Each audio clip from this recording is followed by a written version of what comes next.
Hallo ihr liebe Leid, hier bin ich wieder zurück aus dem Urlaub. Hier ist auch wieder der Yankee jetzt für euch mit Let's Play Terranigma auf Pelzig. Ja, ihr werdet es wahrscheinlich auch bei Uncharted und so mal gehört haben. Wie mein Tag beim Drachenfest oder wie meine Woche beim Drachenfest war, kann ich erst morgen erzählen, weil die Episode ist noch auf Vorrat gemacht worden, bevor ich losgefahren bin. Das heißt, morgen bei Uncharted auf jeden Fall reingucken. Wenn ihr es hören wollt, wie es bei mir beim Drachenfest war, dann gucken bei Uncharted 4 A Thief's End auf Pelzig bei mir rein. Da werde ich es dann auf jeden Fall nochmal lang und breit erklären. Hier in Terranigma, vielleicht nur prophylaktisch. Okay, der Vogel ist auch wieder fort. Jetzt müssen wir hier durch die ganze Nordwesterwald wieder bummeln. Gewittert und Keitel, das machen wir nicht. Wenn der Lord Kumari schon sagt, dass er alle Leid zusammengetrommelt hat, dann können wir genauso gut auch jetzt einmal seinen Zauber verwenden. Aber ich finde definitiv in der letzten Folge von gestern vor einer Woche, habe ich euch einen richtigen Brummer geliefert mit 40 Minuten. So lange habe ich bisher noch nie gemacht. Und ja, da habt ihr auf jeden Fall nochmal richtig schöne Episode gehabt, wie ich finde. Und heute geht es dann auf jeden Fall auch wieder lustig weiter hier. Und hier wollte ich auch nochmal rein. So. Wie viel Taler habe ich eigentlich noch im Sack? Gerade mal gucken. 441 Taler, das ist nicht so viel. Ja, die letzte Episode hat ein ordentliches Loch in unser Budget reingerobbt. Ja, okay. Dann setzen wir auf die Nummer 4. So. Mach was, Hinkel. Ja, komm schon. Ja, es liegt vorne. Nein, du dummes Hinkel. Du närrisch Hinkel. Vorwärts, vorwärts, Nummer 4. Hopp, hopp, hopp, hopp. Ja. Juhu, Sieg, Nummer 4 hat gewonnen. Gratulation, Volltreffer, 200 Taler. Das wollte ich nämlich auch noch unbedingt machen. Einmal wenigstens beim Hinkelrennen gewinnen. Okay, 441 haben wir gehabt. Wie viel haben wir jetzt? 591, alles klar. Hat aber ganz schön was gekostet, drauf zu setzen, ohne Witz jetzt. Na gut. Dann sind wir soweit eigentlich fertig.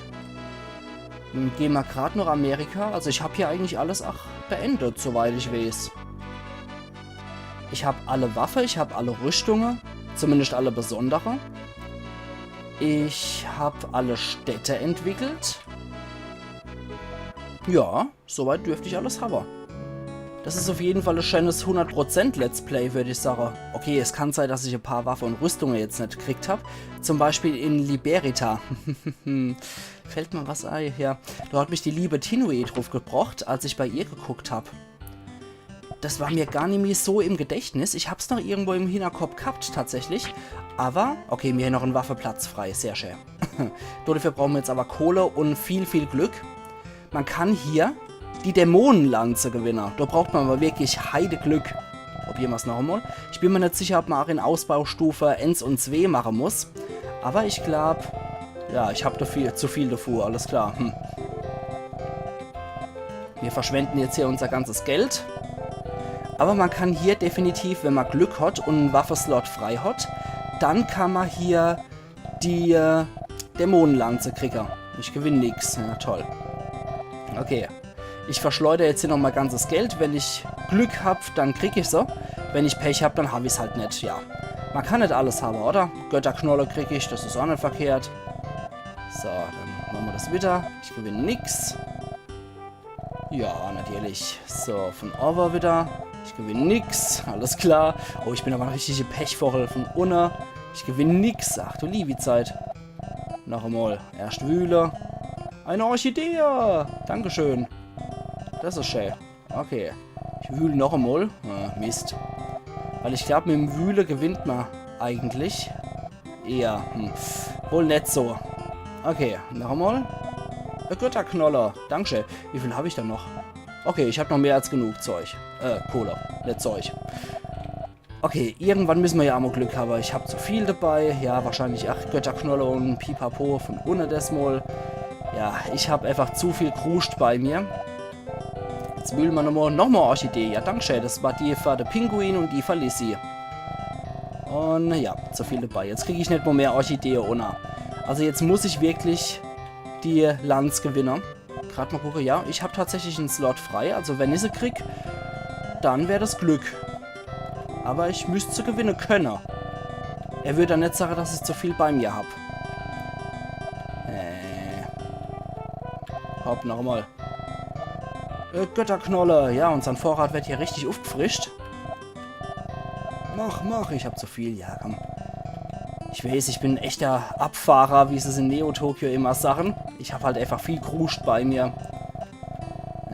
Mann, das ist echt gemein. Das ist ätzend. Also das könnt ihr auf jeden Fall machen, wenn ihr Zeit, Muße und Geld habt für sowas. Aber, ob es die Dämonenlanze so wirklich wert ist. Wie viel Kohle habe ich da noch? Ja. Komm, das bringen wir jetzt auch noch unter die Leid. Der soll sich wenigstens hier an mir dumm und dämlich verdienen. Der kann dann damit werben, dass er der legendäre Held über den Tisch gezogen hat. Ach Mann, das ist gemein. Noch einmal. Das kann es ja nicht sein. Nummer 15 war das los. Das war die Nummer 22. Die Nummer 11. Ich werde mal irgendwann das Richtige kriegen, oder? Nummer 40. Komm schon. Komm schon. Nummer 15 war das jetzt wieder. Hopp. Nee, okay. Das wird wohl nichts mehr. Das wird wohl nichts mehr. Na gut, da hat er uns wenigstens hier ordentlich über den Tisch gezogen. Aber wie gesagt, ich gewinne sie jetzt hier zwar nicht, aber wenn ihr wirklich absolut inventargeil seid, dann könnt ihr hier hundertprozentig euer Glück versuchen dabei.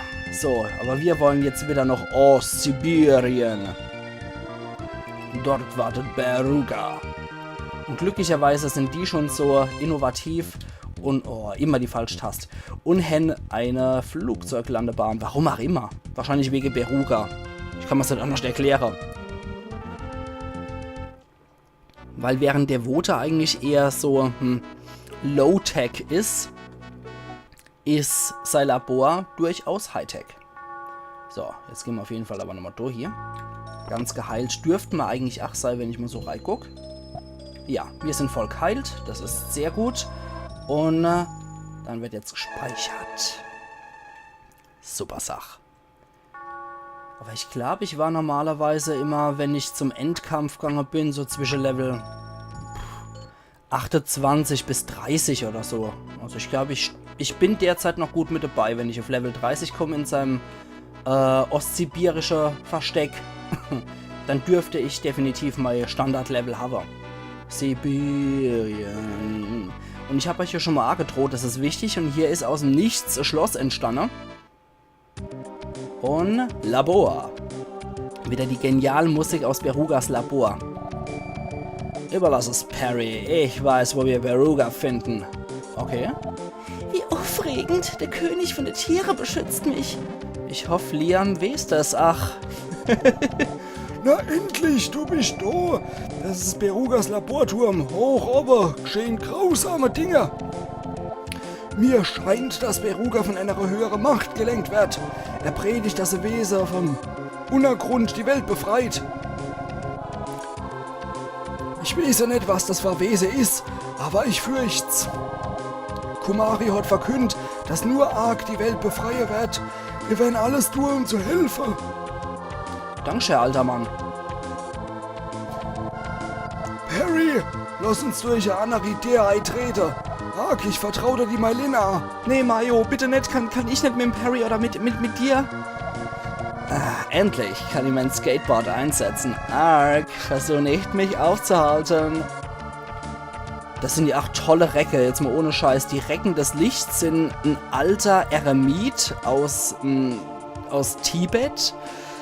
Ein afroamerikanischer Skateboard-Künstler, Strose-Künstler und ein tibetanisches, chinesisches, nervtötendes Kind. Wie aufregend. Ja, das hatten wir schon. Bla bla bla. Der arme Liam. Wir kommen doch am Stück hier raus, oder? Dort vorne ist die Überwachungskamera, die vernehm ich. Aha. Die kann die Illusionen machen. Da ist er dann wieder praktisch. Wir können uns auch nicht bewegen gerade. Nee, wir können uns nicht bewegen. Was macht sie dann, die Clay? gut, Ark, ich bin beruhigt.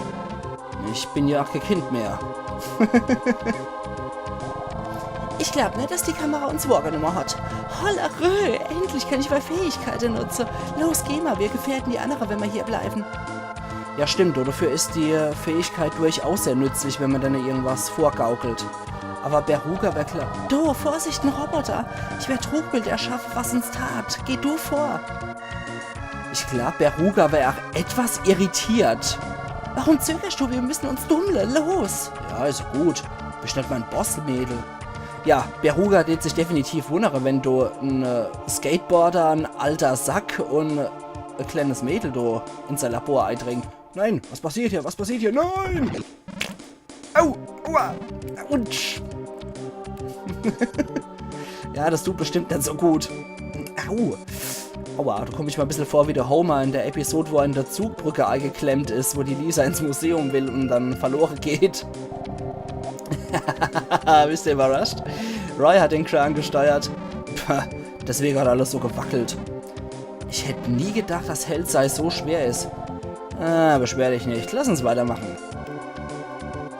Alles klar, machen wir doch. Ja, der Roy, der hat bestimmt ein diebisches Vergnügen gehabt, uns das Ding da an den Kopf zu knallen. Ich glaube, die Laserstrahlen kommen von dort. Mario hat die Gabe, in die Zukunft schauen zu können. Das ist sehr praktisch. Er wusste, dass ihn Laserstrahlen verletzen würden. Oh, da brauche ich aber keine seherische Fähigkeit dafür. Endlich kann ich mein Skateboard einsetzen. Wait a minute, ich werde die Feuerluke verschließen. Okay, Perry, was machst du? Das ging jetzt sehr gut. Perry, noch am Stück? Oh, Perry, bitte nicht explodiert. Arg. Alright, now it goes. So, super. Now it goes, das war eine saublöde Übersetzung von mir. Jetzt geht's los. Alle Haupt, der ist an der Schalter dran, guck mal. Was hältst du davon? Ich werde dich mit Myelin begleiten. Ark, du gehst vor. Ich mag den Perry, der ist echt cool. Der erinnert mich total an der Will Smith aus der Prinz von Bel-Air irgendwie. Das sind wieder diese Schweinetypen. Beschäftigt Beruga überall so Schweinemaske-Typen? Komischer Kauz. Autsch!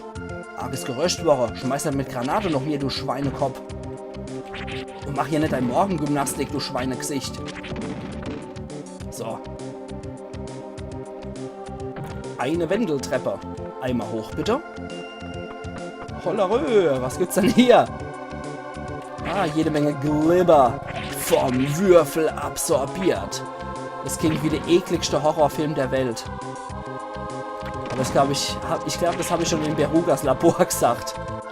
Vom Würfel absorbiert, jetzt in ihrem Super Nintendo Emulator. Huch, die kommt aber arg stürmt.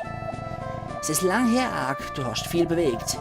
Man muss 2 Hevel gleichzeitig betätigen, um die Luke zu öffnen. Ark, nimm den Hevel. Ja, danke, Mutter.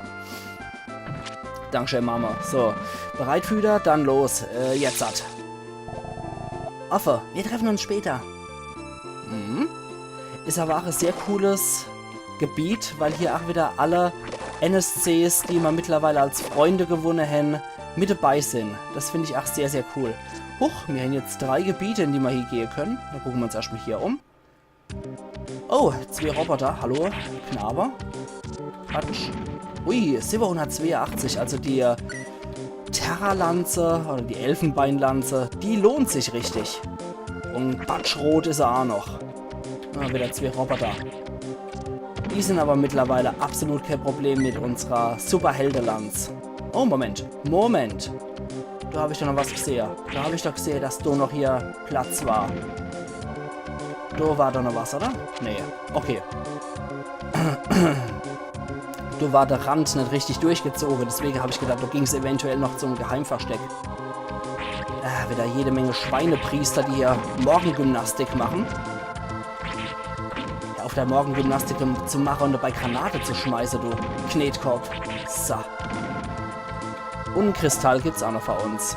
Den hat er bestimmt aus der Unterwelt gekriegt, der Hanebampel. So, hoch mit uns.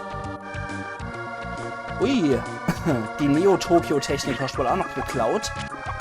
Der wird immer unsympathischer, der Kerl. keine irgendwie Grundlageforschung. Jetzt klaut da schon die Leute aus Neo-Tokyo ihr Verteidigungselemente. Schrecklich unsympathisch, der Kerl, oder? Quatsch. Oh nein, das wird explodieren. Und dabei hat sich einer fahren lassen, das widerliche Ding. Der Ach. Pfui Teufel. Also manche Roboter hier, die haben absolut keinerlei menschlicher Arschstand reinprogrammiert kriegt. Moment, da geht's wahrscheinlich weiter hoch. Deswegen erstmal hier gucken. Obwohl, nee. Irgendwie sieht es... Ui, cool. Level 30 erreicht. KP steigt um 16. Stärke um 2, Abwehr 8. Und das Glück genauso. Hollerö! So. Ist das hier noch optional, Jungs? Wisst ihr das? Das sieht irgendwie nicht sehr optional hier aus. Nee, ich glaube, das ist auch nicht mehr so optional, das Gebiet. Komm schon her. Also, auf jeden Fall geben die Gegner hier ordentlich Erfahrungspunkte. Und ich glaube, es ist auch wirklich arg gebraucht, wenn wir zur Endschlacht mit Stufe 30 mindestens erscheinen. Ich glaube, besser wäre sogar Level Ende 30 bis 32, dann tut man sich dann nicht allzu schwer.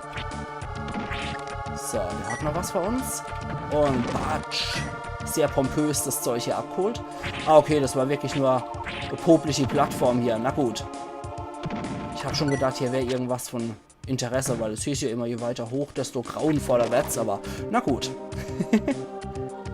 Dann machen wir das Gebiet halt noch einmal hier. Und kriegen dafür auch nochmal die Erfahrungspunkte. Kann ja auch nicht schaden. Und hier fliegen die Levels geradezu, würde ich sagen. Also ohne Witz im Vergleich zu den anderen Gebieten, wo das sehr hartnäckig war mit dem Leveln, ist es hier doch ziemlich schnell alles.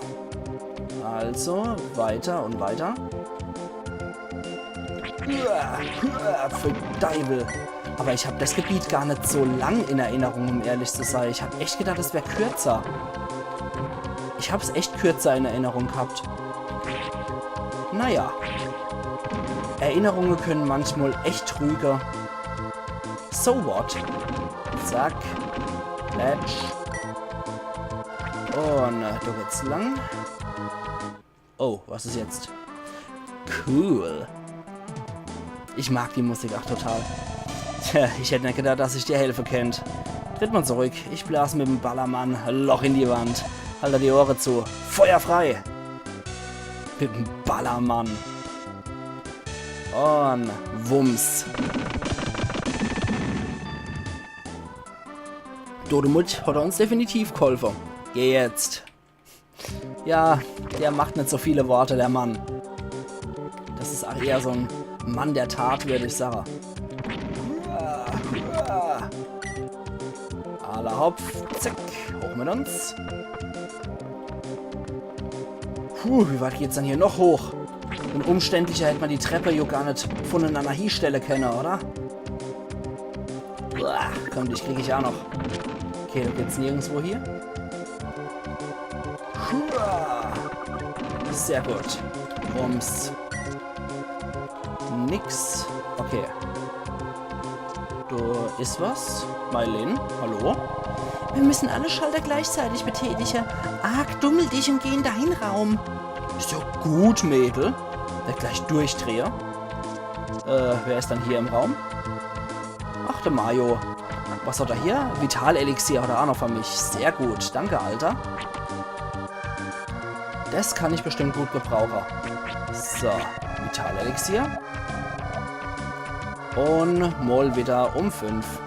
Zufälligerweise sind es auch genauso viele Computer, die wir hier brauchen, wie wir Kameraden dabei hin. Ich sehe es, Beruga versucht mit dem Luftschiff zu fliehen. Die Tore vom Schiff sind bereits verschlossen. Wir müssen die Luke öffnen. Er darf nicht entkommen. Okay, wenn du das sagst. Oh, Abwehr von Ark nimmt ab. Mistvieh. Aber die mache ich auch noch für die EP platt. Egal, auch wenn man Abwehr abnimmt. Ich habe der legendäre... Autsch! Ich habe den legendäre Enigma-Panzer. Der schützt mich. Gut. Oh, one-hitted. Wen haben wir hier? das scheint wohl, dass das mein Raum ist. Na gut. Ich will aber erstmal bei der anderen Leiter reingucken. Ja, ich bewege mich auch im richtigen Leben. Immer nur sofort. Wer ist dann hier drin? Der Perry. Es gibt in 4 Räumen Schalter. Mayo, Mylin und ich sind in 3 Räumen. Ah, gehen in den 4. Raum. Okay, glücklicherweise nicht nur 6er. Sondern wir müssen tatsächlich nur 4 Räume benutzen. Okay. Praktisch. Zack. Ich freue mich dann, wer das dann macht für den Beruga. Ob das dann wahrscheinlich der Roboter erledigen? Ich nehme an, weil der hat ja nicht wirklich Freunde. Der hat nur seine Lakaie in Devota und sonst nur, ja, seine Maschine halt. Okay. Ja, da müssen wir wohl dann durch. Das ist der Weg. Und überall diese fette Robowache, die ein bisschen an Vorläuferversionen von den Big Daddies aus Bioshock erinnern. Ey, hör auf. Hörst du auf? So. Und, ja, machen wir das doch jetzt gerade. Das muss der Schalter für die Fenster sein. Arg, herrscht mich. Wenn ich rufe, müssen wir alle gleichzeitig die Schalter drücken. Bereit? Jetzt hat. Okay. Rums. Gucken wir doch mal, ob es geklappt hat. Aber vorher...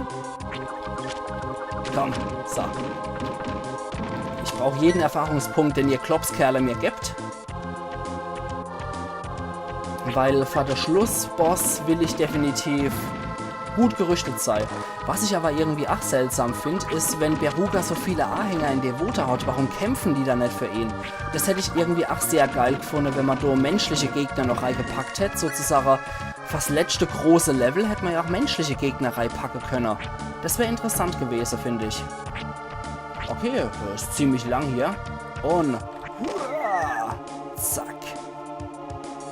Ach du Scheiße. Wo sind wir denn jetzt gelandet? Und zwar so typisches Phänomen von 90er Jahre JRPGs, Luftschiffe. Das war früher sehr beliebt. Ah, die Maschine heißt Computer. Sie ist Herz und Gehirn vom Schiff. Es gibt genau 7 Computer an Bord, die das Schiff steuern. Fallen alle aus, wenn das Schiff abstürzt. Arg, die Zeitbombe hier, heftzahende Computer. Wir dehnen uns auf. Viel Glück. Arg erhält Zeitbomben. Das wollte ich auch schon immer mal. Wie modern wir mittlerweile waren, sind, wenn man bedenkt, dass wir uns im Mittelalter kennengelernt haben. Von einem Turm zu springen erfordert viel Mut. Ach, ich lieb's Risiko. Daher gefällt mir. Gleich folgt der große Showdown. Und der große Showdown, da machen wir doch glatt morgen weiter. Bei Let's Play Terranigma auf Pelzig. Also machen's gut und bis morgen. Euer Yankee.